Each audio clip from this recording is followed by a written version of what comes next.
જય બાબા સ્વામી પરમ પૂજ્ય ગુરુદેવના ચરણોમાં કોટી કોટી વંદન.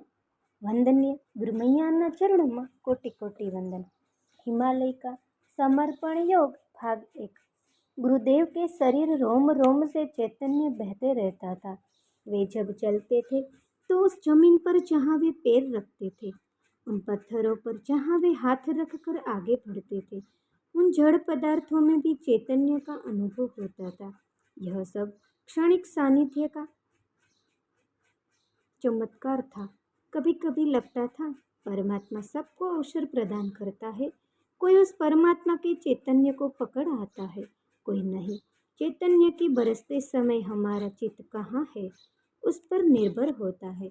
इस दिन सुबह सुबह गुरुदेव ध्यान में से जागे और मुझे साथ लेकर स्नान करने के लिए नदी की ओर चल दिए. वे आगे आगे चल रहे थे और मैं पीछे पीछे उनके पीछे पीछे चलते हुए सदैव ध्यान रखता था कि जिस जगह गुरुदेव के अपना पग रखा है, उस स्थान पर मेरा पैर कभी न पड़े. क्योंकि जहाँ पर गुरुदेव ने पैर रखा है वह माटी ही चैतन्यमय हो गई थी. वह रज मेरे लिए माथे पर लगाने के योग्य हो गई थी. मैं भला उस माटी पर पैर कैसे रख सकता था. उन पवित्र स्थानों को वंदन करके हुए मैं उनके पीछे पीछे खींचा चला जा रहा था.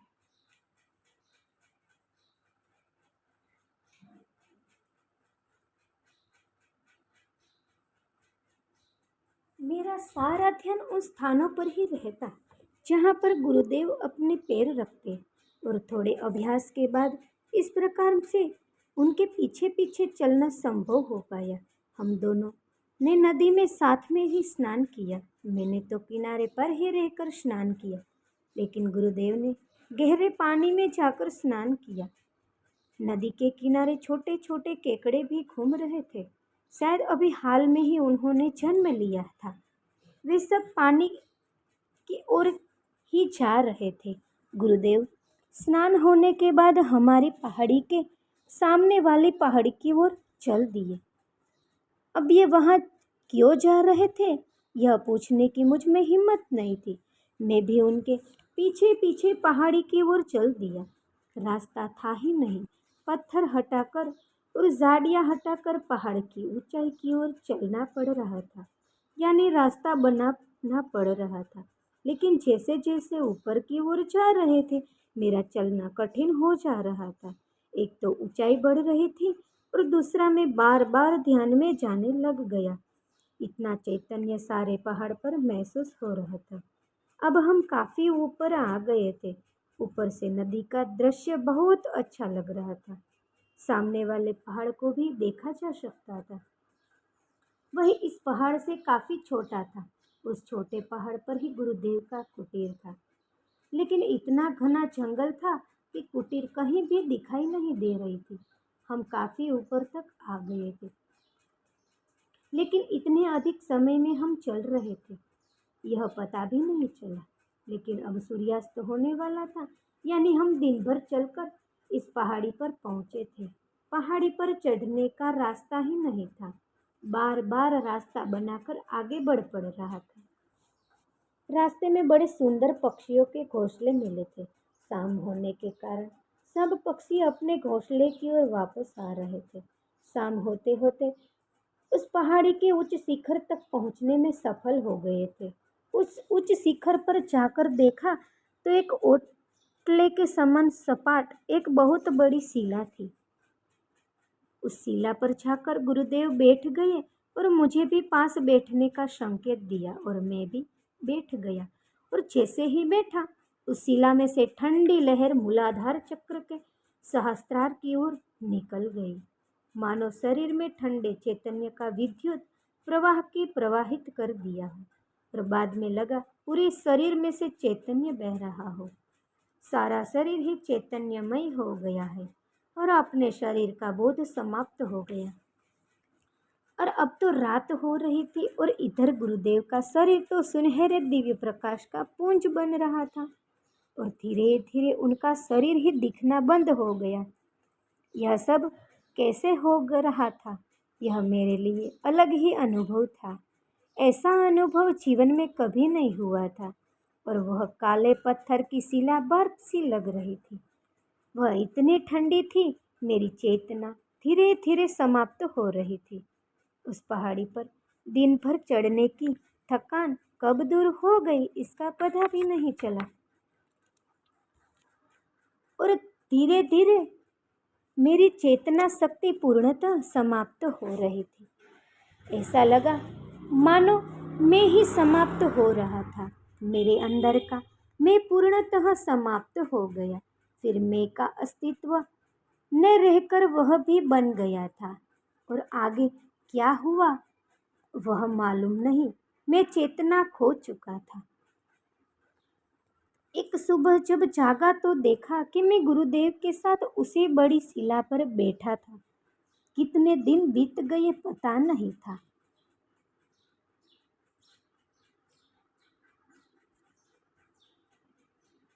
मेरी चेतना वापस आ गई थी, पर अभी भी मेरे शरीर पर मेरा नियंत्रण नहीं था। सारा शरीर ही सुन्न पड़ा हुआ था। फिर थोड़े समय बाद मैंने पैर की उंगली में हलचल अनुभव की। बाद में हाथ की उंगलियों में हलचल अनुभव की। थोड़े समय बाद शरीर पर नियंत्रण होने लग गया। हाथ हिला सका था, मैं पैर हिला सका था। फिर मैंने प्रकाश से उस पत्थर की शिला को देखा जो बहुत बड़ी थी।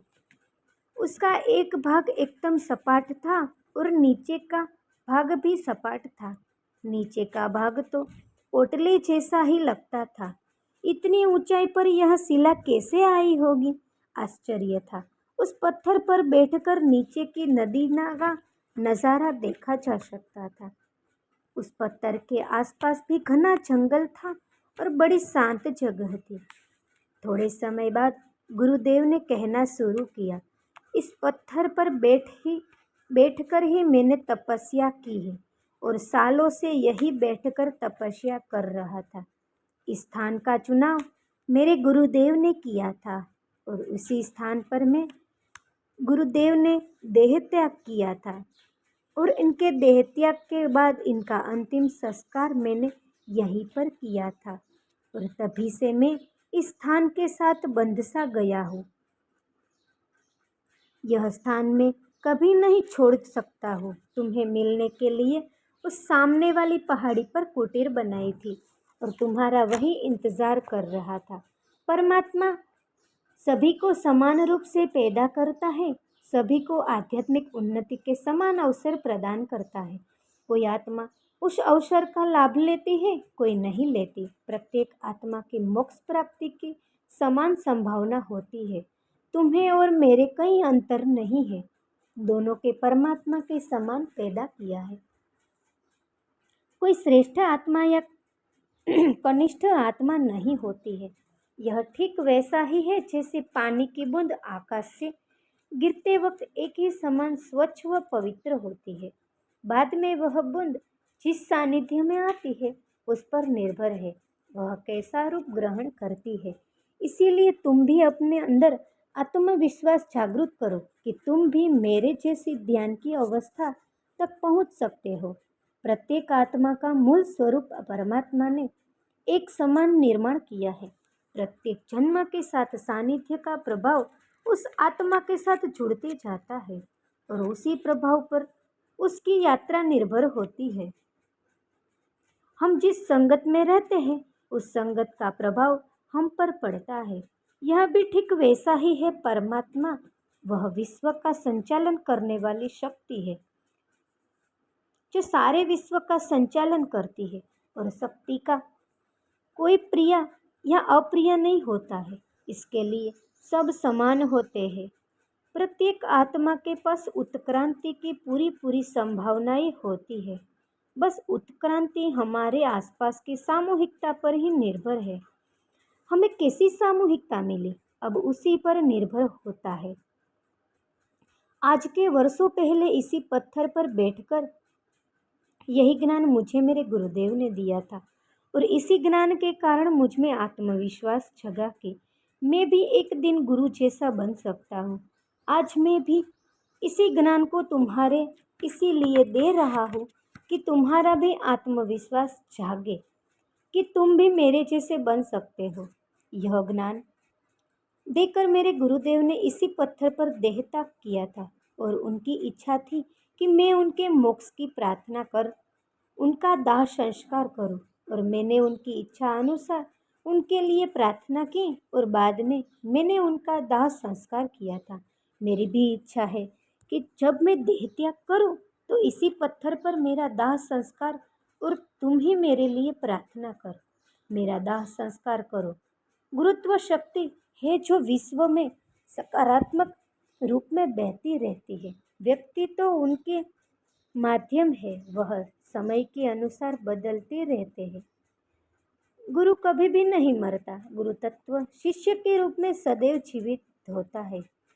मरता है शरीर, तो जो शरीर मरता है उसका मोह क्यों? मेरे गुरुदेव ने देह त्याग किया तो वह गुरु तत्व का प्रवाह मेरे रूप में वर्तमान में जीवित रहा और कल मैं देह त्याग करूंगा तो तुम्हारे रूप में वह गुरु तत्व जिंदा और जीवित रहेगा।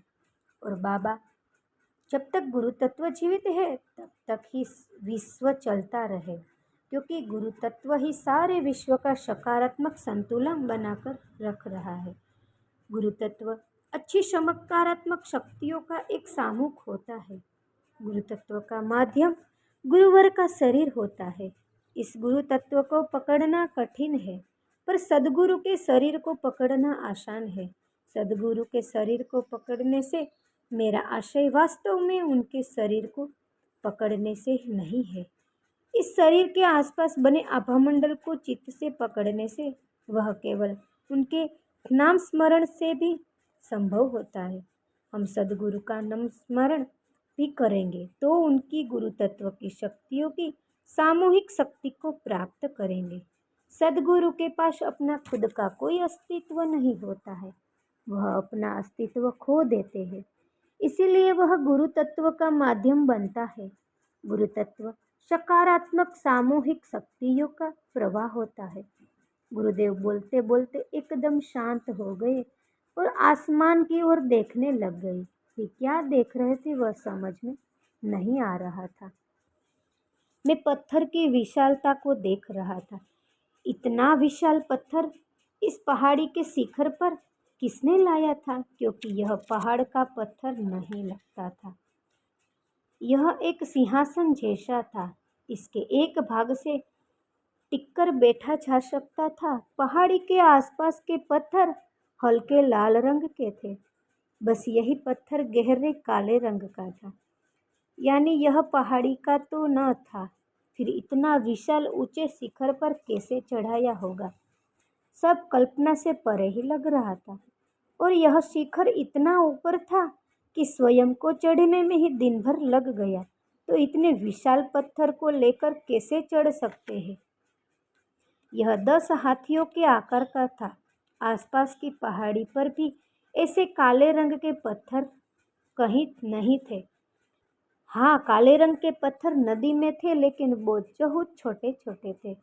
मैं सब तरीकों से सोच रहा था, पर इतना विशाल पत्थर इतने ऊंचे शिखर पर कैसे रखा गया, अंत तक नहीं समझ पाया। मेरे गुरुदेव मेरी उलझन को पहचान गए। उन्होंने कहा, पत्थर मेरे गुरुओं के गुरुओं ने अपने शिष्य के लिए मंत्र शक्ति से इस शिखर पर चढ़ाया था। मंत्र केवल शब्दों का समूह नहीं है, वह गुरु शक्तियों का समूह होता है। मंत्र में बड़ी शक्ति होती है, सदगुरु के शब्दों में बड़ी शक्ति होती है। इसीलिए हमारे प्राचीन समय में नवजात शिशु का नामकरण संस्कार किसी सदगुरु के द्वारा संपन्न होता था।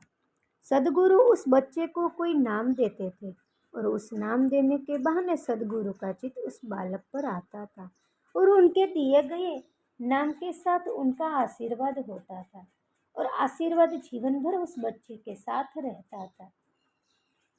जब एक अच्छी सामूहिकता का सानिध्य बच्चे को जन्म दे मिल जाए तो उस बच्चा उसी अच्छी सामूहिकता शक्ति के संगत में सानिध्य में ही बड़ा होता था।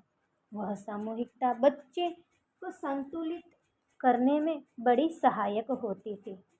इसीलिए यह नामकरण का संस्कार बड़ा महत्वपूर्ण संस्कार है।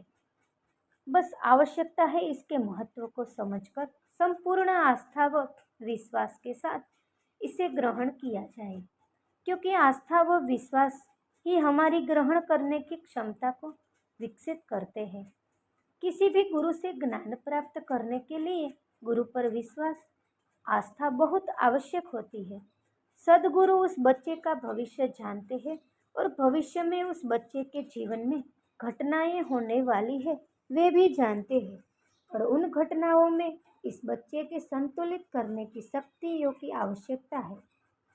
वे यह सब जानते हैं। यह सब जानकर ही सद्गुरु उस बच्चे का नामकरण करेंगे। सद्गुरु उस बच्चे की आवश्यकताओं को जानकर उसके व्यक्तित्व को निखारने के लिए आवश्यक तत्व उस बच्चे को प्रदान करते हैं। उस बच्चे को दिए गए नाम का बड़ा अर्थ होता है, लेकिन वह अर्थ बच्चे के जीवन काल में समझा में आ सकता है। प्रत्येक नाम के साथ एक अलग सामूहिकता शक्ति होती है, और किस बच्चे की क्या आवश्यकता है ये सब जानते हैं, और उस बच्चे की आवश्यकता के अनुसार सद्गुरु उस बच्चे में शक्तियाँ जोड़ते हैं। उससे वह बच्चा अपने जीवन में संतुलित जीवन यापन करते हुए एक संतुलन व सफल व्यक्ति बनता है। हम यह भी कह सकते हैं कि उस नामकरण के सद्गुरु इस बच्चे के भविष्य को सुरक्षा प्रदान करते हैं। अपने बच्चे का जीवन सुरक्षित करने के लिए और अपने बच्चे की मंगल कामना की दृष्टि के प्राचीन समय से लोग सद्गुरुओं से अपने बच्चे का नामकरण कराते रहते हैं। सद्गुरु बच्चे का नामकरण बच्चे का रंग देखकर, बच्चे का रूप देखकर, बच्चे का आकार देखकर नहीं करते। सद्गुरु बच्चे की आत्मा देखकर बच्चे का नामकरण करते हैं। सद्गुरु उस बच्चे की आत्मा को पहचानते हैं। वह आत्मा किस स्तर की है, उस आत्मा के पिछले जन्म में कौन से कर्म थे, उन सब कर्मों का लेखा जोखा गुरुदेव इस जन्म में उस आत्मा का उद्देश्य है, और उस आत्मा की कौन सी दिशा, वह दिशा सद्गुरु जानते हैं, और जीवन में उस निश्चित दिशा में जीवन का प्रवास हो, और इस जागृत में माया जाल में भी वह आत्मा निर्मल बनी रहे और अपने जीवन में अपने जीवन के उद्देश्य को प्राप्त करे। इसीलिए सद्गुरु उसे नाम से संबोधित कर अपने आशीर्वाद के उसके साथ जोड़ देते हैं। प्रत्येक नाम के साथ एक आभा मंडल होता है, और उस आभा मंडल को जानकर उपयुक्त शरीर के साथ नाम के रूप में जोड़ना एक बहुत महत्वपूर्ण घटना है। प्रत्येक आत्मा के जीवन के उद्देश्य अलग अलग होते हैं, और प्रत्येक नाम का आभा मंडल अलग अलग होता है। दोनों को जानकर, दोनों को पहचान कर, दोनों का उपयुक्त रूप में जोड़ना और उन्हें एकत्र कर छोड़कर फिर अपनी सामूहिक शक्ति उस बंधन में प्रवाहित करना, ऐसा त्रिवेणी संगम सद्गुरु द्वारा रखे गए नामकरण में होता है। नामकरण का संस्कार एक महत्वपूर्ण संस्कार होता है जो बालक के भविष्य का निर्धारण करना है, लेकिन लोग इसे देखा देखी कराते हैं, पर इसके महत्व को और गहन अर्थ को नहीं समझते हैं।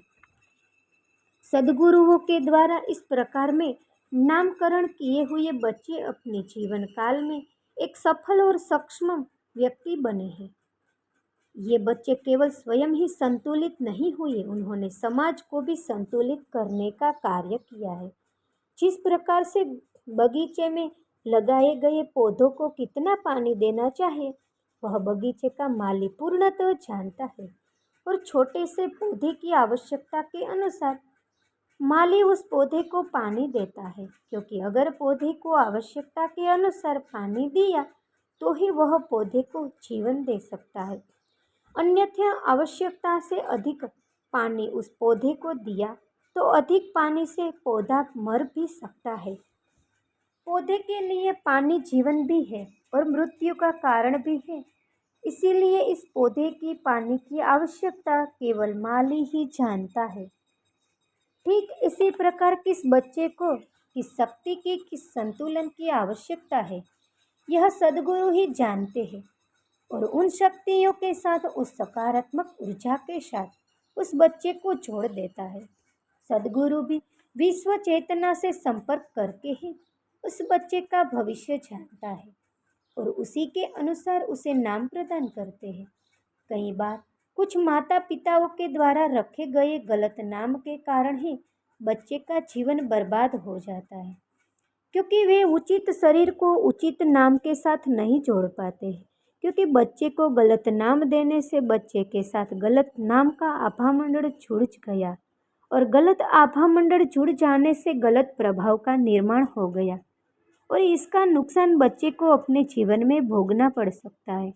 यानी बच्चे का नाम का प्रभाव भी बच्चे को बना व बिगाड़ सकता है। प्रत्येक नाम अपने साथ आभामंडल रखता है और कोई आभामंडल अच्छा या बुरा नहीं होता है, पर प्रत्येक आभामंडल का प्रभाव अलग अलग होता है और कोई भी प्रभाव अति में नहीं होना चाहिए। प्रभाव का भी संतुलित होना चाहिए और यह संतुलन वही बन सकता है जो उनके प्रभावों से परिचित हो। कई बार इस असंतुलन से भी बच्चे जीवन भर संघर्ष करते रहते हैं, जीवन भर परेशान रहते हैं, जीवन में अल्पायु भी होते हैं। इस नाम के प्रभाव को पहचानने बिना नाम नहीं रखना चाहिए। नाम उस बच्चे के जीवन की सफलता व असफलता का निर्धारण करता है। बच्चे की योग्यता व आवश्यकता के अनुरूप ही सदैव उसका नाम होना चाहिए। कई बार लोग महापुरुषों के नाम पर नामकरण करते हैं, पर वह बालक की आवश्यकता हो यह आवश्यक नहीं है। बालक की आवश्यकता कुछ अलग भी हो सकती है और जब सद्गुरु नामकरण करते हैं तो आवश्यकता के अनुसार नामकरण करते हैं और उस दिए गए नाम को माध्यम बनाकर अपनी शक्तियाँ संक्रमित करते हैं। सद्गुरु के पास सामूहिकता की विशाल शक्ति है। कई बार कोई असफल व्यक्तियों का सारा जीवन केवल नाम बदलने ही बदल गया है। नाम में बड़ी शक्ति होती है। प्रत्येक नाम के शब्दों के द्वारा एक मिश्रित आभामंडल बनता है। जैसे राम शब्दों में रा व म का आभामंडल है और रामपाल में रा म पा ल 4 अक्षरों का आभामंडल। वास्तव में अक्षर तो शक्तियों के बीज मंत्र है और सब में अलग अलग प्रभाव है। आपके बच्चे के लिए कौन सा प्रभाव आवश्यक है वह जानना आवश्यक होता है। उचित बच्चे के साथ जीवन में उचित प्रभाव को जोड़ने मात्र से ही बच्चे के जीवन में सफलता व बच्चे के कदम चूमती है। ये सब बातें मैं तुम्हें इसीलिए समझा रहा हूँ क्योंकि मुझे तुम्हारा भविष्य दिखाई दे रहा है। हजारों लोग तुम्हारे पास बच्चे का नामकरण कराने आने वाले हैं और तुम्हारा माध्यम से गुरु शक्ति उन बच्चों का नामकरण करने वाली है। तो जो कार्य तुम्हारे माध्यम से होने वाला है, कम से कम उस कार्य का महत्व तो तुम्हें भी पता होना ही चाहिए। इसीलिए ये सब बातें मैं बता रहा हूँ। जय बाबा स्वामी।